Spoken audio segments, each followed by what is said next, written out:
Saya ingin berguna untuk diri sendiri dan keluarga. Yang lebih utama saya ingin memberikan manfaat yang banyak terhadap orang lain. Luar biasa.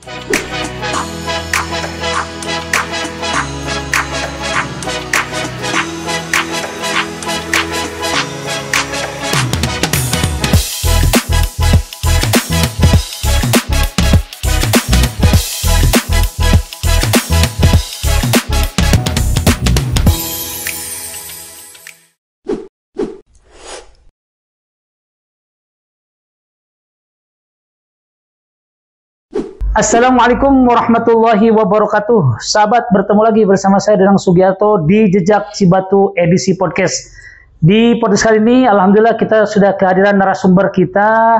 Beliau-beliau ini adalah tokoh-tokoh masyarakat Garut. Ya, alhamdulillah kita perkenalkan dulu satu persatu. Di studio kami sudah hadir dua narasumber. Yang pertama adalah pemilik Rancaseeng atau yang dikenal dengan Eyang Rancaseeng. Assalamualaikum Eyang.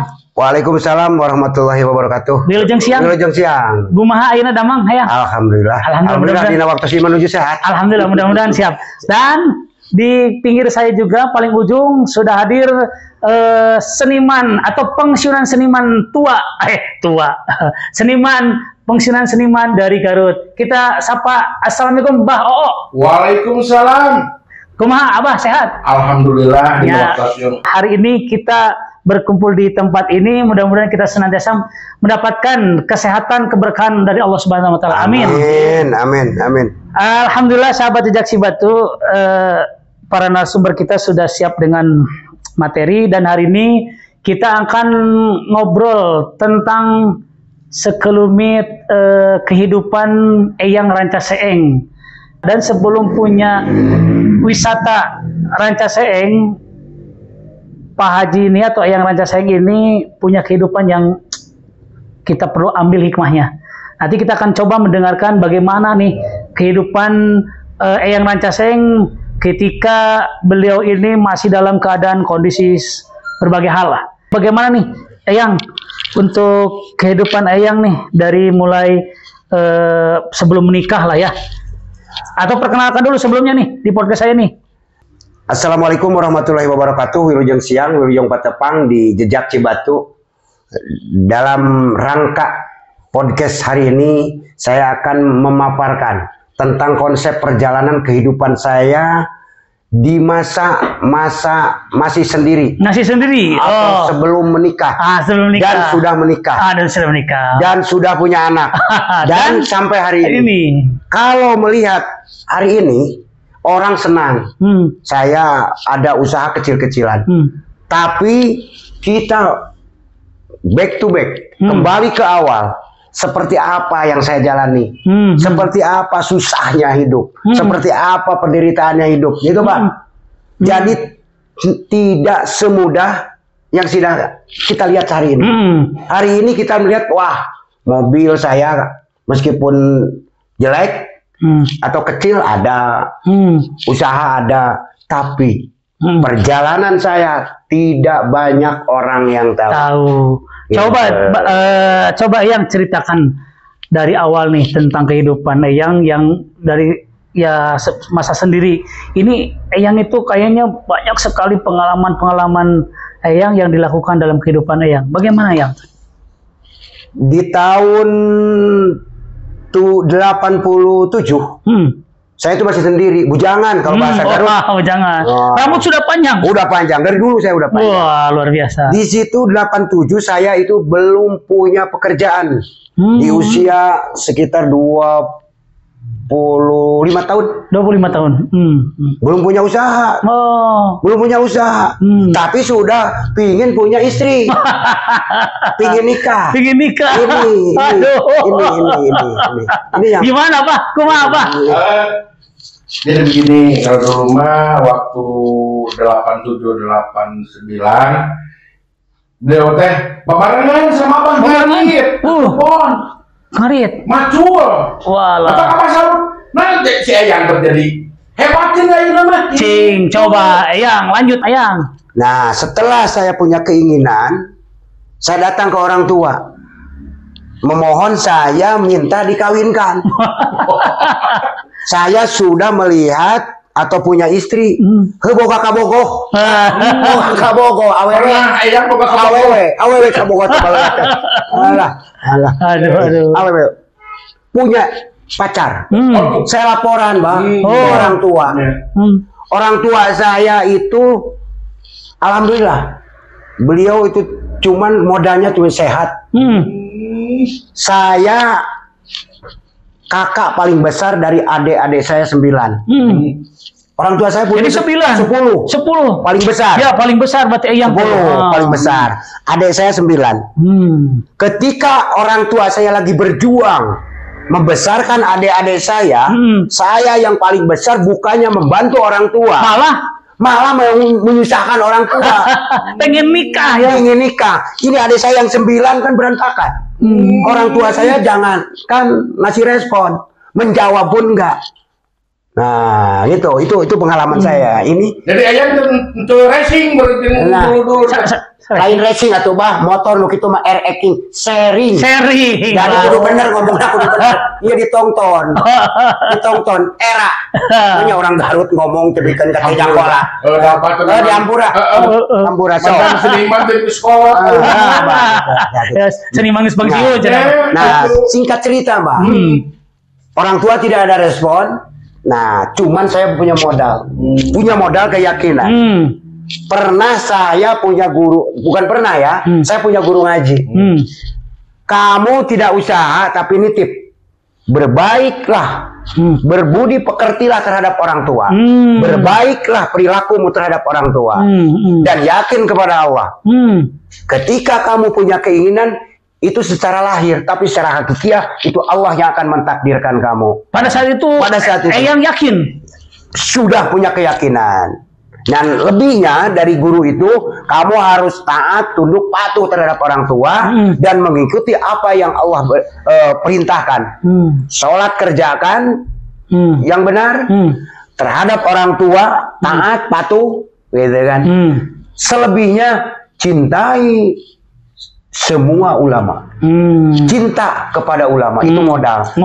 Sama orang tua saya taat, takdim. Iya, patuh. Sama Allah juga saya taat, patuh. Apa yang diperintahkan oleh Allah saya kerjakan, meskipun saya bodoh. Tilawat. Sanajan lain ajengan, abdi ya, sanajan lain santri, tapi naon rupa hal anu diparentahkeun ku Allah melalui Nabi Kangjeng Nabi Muhammad dikeureuh dikarayap. Nah, lebih nama baik sih mah gitu. Resep lamun ningali kiai teh atau bareng jeung kiai teh asa bareng jeung duit anu miliaran. Gimana teh? Lebih ka kitu. Nah, ketika kita ada di lingkungan ulama, aya di lingkungan kiai, dengekeun bae ngarti. Ulah bodoh wae nya. Bodoh kata bodoh bener. Jadi kumaha atuh solusinya eta? Nah, nomor kahiji. Solusi atuh da di bejaan teh mah. Wes kolot. Seniman senior teh kumaha? Senior gitu. Banyak. Kupingkeun baku ceuli cepingkeun. Nah, iya. Pertama, nurut, taat, tunduk, patuh terhadap orang tua. Langkung tipayun, lebih dahulu kita taat terhadap Allah. Gitu kan, mengikuti ajaran Nabi kita, Kangjeng Nabi Muhammad. Ati Allah wa ati Rasul. Yang nomor 1 lagi, ini nomor 1 tiga-tiganya. Senang melihat, mendengar, kumpul dengan para ulama. Itu modal dasar. Iya, modal dasar. Pada saat itu. Singkat cerita, saya kejadian menikah. Orang tua saya tidak berangkat, orang tidak setuju. Masa sih? Tidak berangkat. Keluarga yang berangkat. Karena kan ibu bapak saya mungkin malu. Masa anaknya mau kawin tidak bawa apa-apa. Teu mawa nanaon. Kalau digawe merenya menikah tahun 88. Mas kawin 1000 perak. 1000 perak. Mawa naon bahasa eta teh? Teu mawa nanaon. mau tumpeng we di abring. Padahal pernah menang domba nu batur Pak bawa pernah pas kawin mah. Bah ada beak ini pakai wudu dan ada usaha. Jadi lamun domba gede menang teh dijual pakai wudu we. Kakolot teh dibikeun. Jadi salila tileuletik tepi kabujangan tepi kahayang kawin teh can pernah nyenangkeun nu jadi kolot. Carita lah, carita nu tadi teh eyang teh kawin. Nikah. Cing. Nikah. Diantar sama orang lain karena orang tua saya sendiri malu dengan anak yang mau pergi berangkat mau menikah tidak bawa apa-apa. Dalam bahasa kampung, tapi kan ari suruh mah cau, beas, mawa nu kitu. Tapi teu bawa duit ada. Da duit mah teu bawa duit. Lain dikesakeun ieu mah. Kumaha beda eta. Jeung kalau dibawa dengerin mah apaan boga kasep. Boga kumis sih baheula teu. Kan abdi matak sih ieu mah si eyang mah mun initan tara loba jelema tara keur loba jelema nah kasaingan kasepna leungit temen aja jelema. Lain kumisnya ti baheula tapi. Baheula. Singkat cerita. Kumaha? Singkat cerita. Setelah menikah 9 tahun menjalani kehidupan yang penuh dengan penderitaan dengan seorang istri yang saya pinang saya bawa. Nah disitulah setelah menikah saya baru membanting setir. Ngojek, usiran delman, narik beca, kuli manggul, di Ciroyom, di Bandung, kuli manggul, di pasar, bah. Itu rasakeun apa kotanya eta? Nu kating kumaha tah, Bah? Yo di Bandung. Nah, ini diceritakan perjuangannya ya.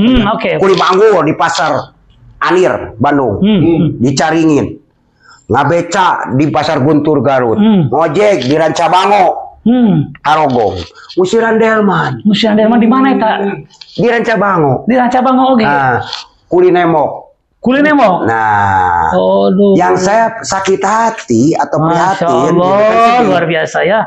Kenapa orang tua kita membesarkan adik saya 9, saya tidak berjuang seperti itu? Ketika saya punya istri kok mau berjuang. Nah, jadi pemikiran teh pas tos nikah aya. Nah, ketika saya sudah menikah berpikir. Mungkin disitulah Allah mentakdirkan kita harus dewasa. Menuntut kiamat.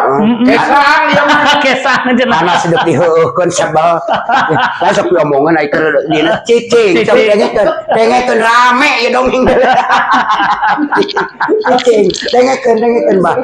Seri we, tapi udah salah beda. Gitu. Jadi kenapa ketika orang tua banting tulang, keras, memeras keringat untuk mendidik, membesarkan adik-adik saya tidak berjuang. Tapi disitulah takdir Allah, gitu ya. Allah mentakdirkan saya untuk menikah dulu. Setelah menikah, pikiran saya dewasa. Disitulah saya mulai bekerja, gitu kan, mulai bekerja. Mulai bekerja tuh di bidang naon tah waktu itu? Bidang apa dulu? Ada ngerenetin truk di Bandung. Oh, jadi kernet. Bandung Surabaya. Mangulan barang di Kumala Hidup, menekan truk, truk mobil nu gede.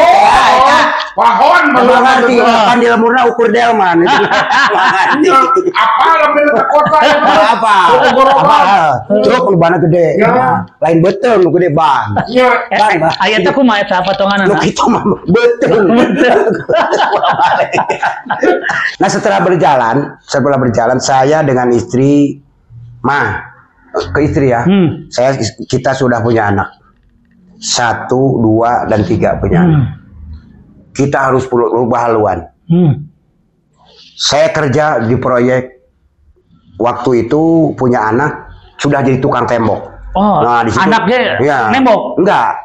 Saya ketika sudah dikarunia istri saya sudah dikarunia anak, gitu ya. Saya jadi tukang tembok, jadi tukang. Jadi karena anemer. Jadi anemer. Nah, pernah memborong tahun 90 saya ke Jakarta, memborong rumah yang 5 lantai. Padahal saya belum pernah memborong, tapi saya kerjakan dengan kejelian, ketelitian saya sukses di sana. Nah, punya modal sedikit gitu ya. Nah, sambil saya memohon kepada Allah dan meminta maaf terhadap orang tua. Karena orang tua bukan rezeki besar kecil, tapi anak yang taat tunduk patuh terhadap orang tua. Kalau ada rezeki, kasihlah orang tua. Bantulah orang tua. Usia sekarang misalnya udah sekian puluh tahun, karena kan masa mudanya habis, tenaganya, apa-apanya dengan saya yang paling gede, dan diikuti oleh adik saya. Nah sekarang selang berjalannya waktu, saya punya usaha sedikit-sedikit.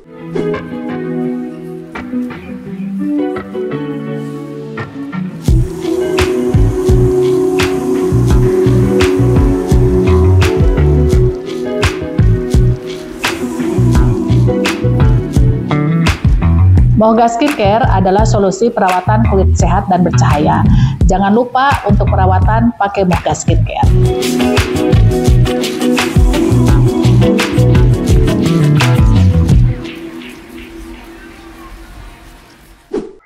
Saya dari dulu sudah punya logo, punya logo. Punya logo apa? Logo kehidupan.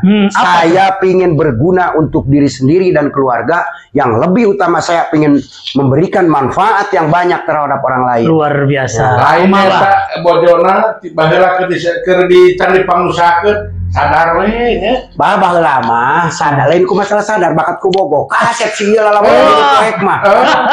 Ari apa mah boleh ya. Punten ya. Tim mimiti mihukum si Amu geus 45 tahun eta teh. Dan teu poho eta kena resiko, aja apa teu usaha ge. Ari pun resiko. Jika kudu sekolah kudu eureun kena resiko teh. Kudu kalau begitu mah dapurna kudu dirakrak. Bukan aya dapur bah. Kalau resikoan. Jadi ambil hikmah dari perjalanan kehidupan yang Ranca Seng memang masih panjang, masih banyak, tapi ini secara garis singkat. Kita tidak boleh istilahnya mah was-was atau lemah kepercayaan. Yakinlah kepada Allah dan taat kepada orang tua. Ketika kita yakin kepada Allah, terhadap orang tua kita tidak taat, tidak patuh, tidak tunduk, Allah pun tidak akan mengkabulkan apa yang kita minta.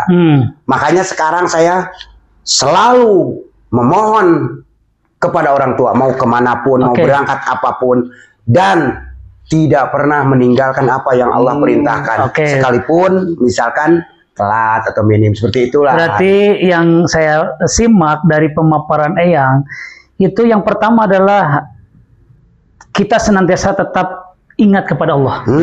Anu musik nu malikeun Allah. Iya.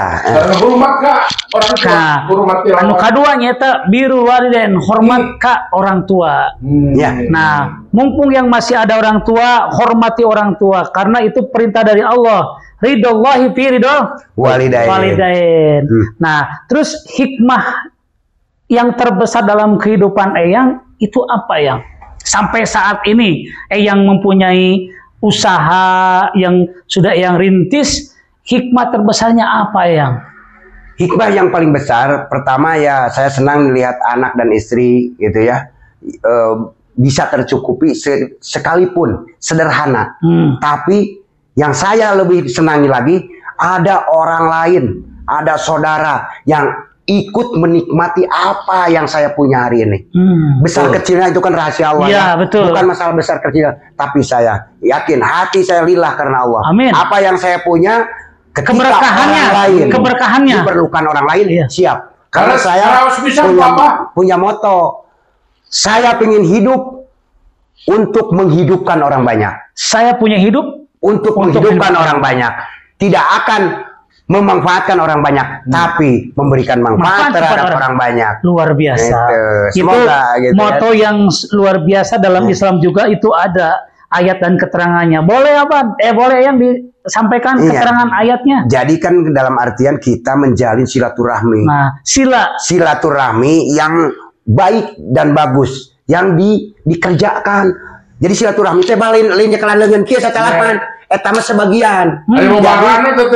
Dina hadis kursi mah Bismillahirrahmanirrahim, irhamu man fil ardi yarhamukum man fis sama. Allah menyampaikan hidupkan silaturahmi di bumi punya kami, kata Allah.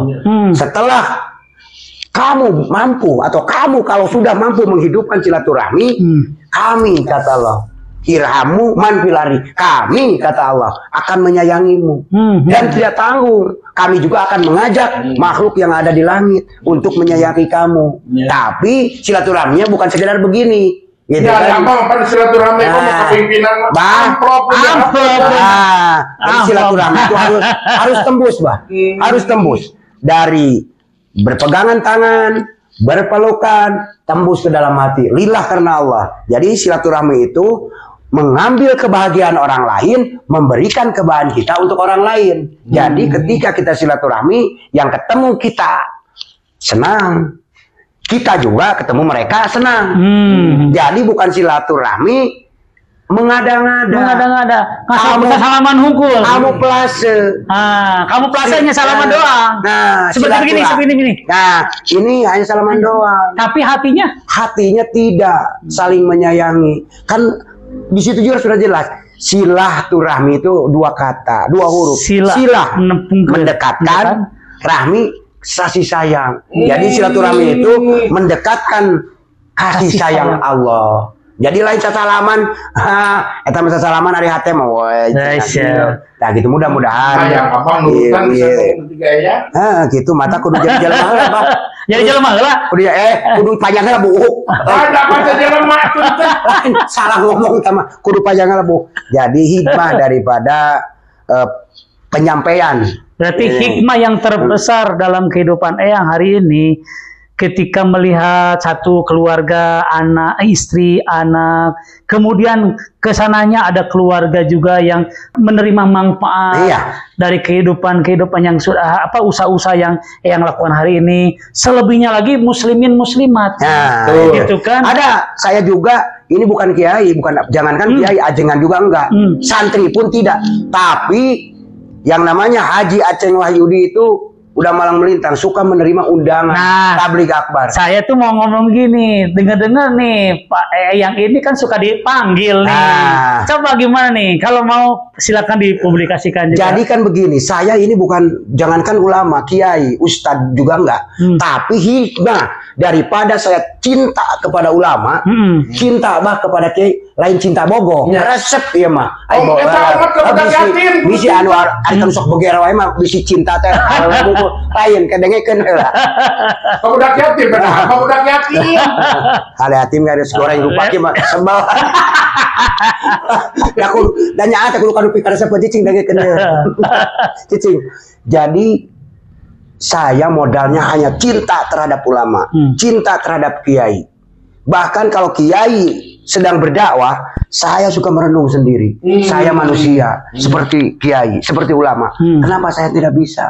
Tapi saat ini, beliau yang menyampaikan ayat Allah, beliau yang dakwah, beliau yang baca sholawat. Saya diberi telinga oleh Allah yang normal. Apa yang disampaikan beliau sampai ke telinga saya dan disimpan di dalam hati.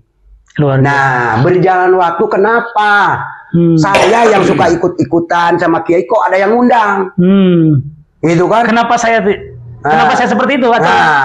Tapi saya suka bilang begini, ya Allah, saya diundang ceramah atau dakwah oleh Allah, bukan oleh manusia. Karena manusia pada umumnya ketika ngundang ulama, ngundang kiai untuk bertabligh akbar harus kelihatan pesantrennya, harus kelihatan santrinya, harus tahu di mana ngajinya. Tapi kan banyak oknum ulama, banyak oknum kiai memanfaatkan barang-barang amanah. Kalau kita takut karena tidak punya ilmunya, ini titipan orang. Tapi kela ya, Eyang mas santren di Keresek sabar tahun Eyang. Nah itu hanya jalan saja. Hanya jalan saja. Iya. Saya buka sekarang. Berjalan saja sambil lewat. Jadi ternyata Eyang ini adalah alumni pesantren Keresek Cibatu. Dari tahun berapa sampai tahun berapa Eyang? Iya dulu ya 70, 78 lah, 75 lah. 76 sambil jalan sama. Kan kakak-kakak saya dari sini Pangsa Ajengan Nasir, Ajengan Maman, Ajengan Rostani Mufti, Ajengan Jafar Sidik, gitu ya. Terus Kang Haji Ii ya dari Urug gitu kan, yang jadi kori sekarang. Ya gitu kan. Nur Jaman, Kiai Haji Nur Jaman itu kan kori dari Keresek. Nah, saya kan di situ cinta sama beliau-beliau ini.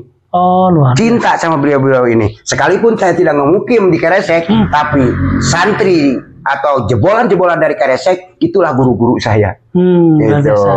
Coba Eyang, kalau bicara tentang kehidupan Eyang, ini kayaknya tidak akan cukup membeberkan waktu dengan 1 hari 2 hari, tetapi bisa berminggu-minggu. Ya. Tetapi Eyang, di podcast saya ini, jadi intisari hari ini yang barusan Eyang sampaikan, biar nanti ke para subscriber saya tentang kehidupan dan sekelumit kehidupan Eyang, boleh dong nanti diceritakan intisari dari hari ini obrolan kita. Intisarinya obrolan kita hari ini menceritakan tentang kehidupan yang dari dulu sebegitu sulitnya untuk mencapai kehidupan yang di atas rata-rata. Iya, makanya saya punya moto atau punya itikad dalam hati atau punya pegangan, berbaiklah terhadap orang tua, hormati orang tua, hargai orang tua, sesukses apapun anaknya, nanti mau di sini mau di luar sana, setelah sukses tetap sukses orang tua. Ketika kita sukses sekolah, ketika kita tidak menghargai orang tua, kita tidak sukses, gitu ya. Yang ke satu, taat dan tunduk patuhlah terhadap aturan Allah yang ada di dalam Al-Quran. Kerjakanlah itu, jangan telat, gitu ya. Jangan terlambat. Dan cintailah para ulama, para habaib, gitu ya, para santri. Itulah orang-orang yang mendidik kita, mendidik anak kita untuk menuju jalan yang diridhoi Allah Subhanahu wa Ta'ala. Intinya, berbaiklah terhadap orang tua, berbuat baiklah terhadap orang tua. Saya berulang-ulang karena saya merasa saya tidak akan sukses hari ini tanpa kesuksesan orang tua yang menghidupkan, yang membesarkan saya, yang mengurus saya. Memang kadang-kadang kan orang tua untuk menyekolahkan anak SD, STK, SD, SMP, SMA, kuliah, hasil dari buruh tani di kampung. Setelah jadi pulang saja setahun sekali, nanya saja enggak. Yang saya kesankan sampai hari ini mungkin sahabat-sahabat yang ada di Jejak Cibatu pernah tidak menelepon orang tua, bapak abdi uih di Bandung. Ini yang sudah punya istri ya, abdi uih di Bandung, bilih bade dipangmeserkeun tuangeun naon. Nu aya mah ka pamajikan mah mau dibawain apa, papa pulang nih dari Bandung, gelaona teh barudak ayeuna. Lain nunggu-tunggu teh cingarti hirup teh. Cingarti, dengeun ya. Ngarti teh, Bah. Ngarti teh, Bah. Tadi teh kumaha teh? Amun balik di kota budak jarang anu nawaran, mama, apa abdi ya wis di Bandung. Hayong dikirim naon. Kan teu, oba bebeb ka Bogo. Si papa ya pulang di Bandung mau dikirim apa? Yang dikirim naon? Jadi kakak Bogo bake sekali ewang ngomong tadi. Kakak Bogo ka pamajikan nawaran di telepon ari aing apa anu berjuang ngagedekeun urang nyakolakeun urang. Mudah-mudahan panginten gitunya. Perbincangan dinas sonten ieu tapi dinas yang ieu seueur hikmahna. Amin. Gitu. Anu awalna ku abdi dicarioskeun, nu saena ge dicarioskeun, yang jelek saya sampaikan dan yang bagus, yang baiknya pun saya sampaikan. Kenapa? Karena dalam melangkah kehidupan hari ini kita tidak lepas daripada kejelekan, tapi ya tetap yang harus diperjuangkan adalah kebaikan untuk diri sendiri dan semoga berbuat baiklah untuk orang lain, untuk orang banyak. Ulah hianat gitu kan diri sendiri. Statement closing, terima kasih kepada yang sudah statement closing. Sekarang statement closing dari Abah Oo selaku seniman, pensiunan seniman Garut. Naon itu cenah ya? Jadi closing teh naon intisari anu diomongkeun dieu teh naon pentingna teh naon wae. Pesen. Pesen ka budak ngora. Kieu. Lain aya rajen teh indung nelpon nyai cenah. Usum naon di kota, mah usum demo. Cing mah cenah ku pangeulikeun demo. Eta teh indungna ka anakna. Tah teh kudu bejaan indungna teh. Bejaan bab dahareun we. Demo mah lain dahareun, tapi eta mah tumpakaneun. Demo sama apa? Ngerti. Gitu sok kira. Bah, pesen ka budak pesen di Abah. Atuh ti Abah mah pesen ka marurang kali atau nepi ka terutama ke seniman-seniman. No. Ke seniman-seniman nu aya di wilayah Garut. Khususnya umum kangge sadayana we gitu nya. Mohon lah berposna aya nama ngatingkatkeun kesenian.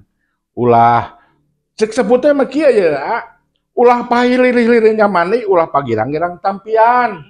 Sekolah tem kudu sareundeuk saigal sabobot sapihanean. Ulah silih omongkeun, ulah silih caritakeun, cing sauyunan kitu panginten kitu ti apa malah. Oke, siap sakitu we Abah. Sakitu eta apa mah, apa mah orang seniman pensiun. Oke. Ya tepai. Oke, terima kasih atas statement closing dari dua narasumber kita. Saya akan petik dari obrolan hari ini, sebaik-baiknya manusia dia bisa memberikan manfaat bagi orang lain dan juga bagi diri sendiri. Juga kepada seniman yang ada di Garut, jangan lupa jangan sampai menjongklok-menjongklokkan. Jangan lupa kita tetap ingat bahwa purwadaksi kita. Saya dan Sugiyarto yang bertugas, di samping saya Eyang Rancaseng, terima kasih sudah hadir di studio kami. Mudah-mudahan nanti kita bisa bertemu lagi, dan juga saya terima kasih kepada Mbak O yang sudah hadir juga menemani kita juga. Dan saya tutup, wallahu muwaffiq ila aqwamit thoriq. Wassalamualaikum warahmatullahi wabarakatuh. Terima kasih. Terima kasih.